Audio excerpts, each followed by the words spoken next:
बागलाण तालुक्यातील राकेश सूर्यवंशी यांच्या राहत्या घरासमोर असलेल्या नारळाच्या झाडावर वीज कोसळल्याने भर पावसात या झाडाने पेट घेतला आहे।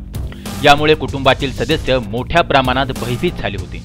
मात्र यात कुठल्याही प्रकारची जीवितहानी न झाल्यामुळे मोठी दुर्घटना टळली आहे। तालुक्यात गेल्या 4 दिवसांपासून वातावरणात मोठ्या प्रमाणात बदल झाला असून कालपर्यंत शेतकऱ्यांना ढगाळ वातावरणाचा सामना करावा लागत होता। मात्र आज दुपारी 4 ते 4:30 वाजेदरम्यान वातावरणात अचानक बदल होऊन विजा व वादळाला सुरुवात होऊन अचानक पाऊस सुरू झाला।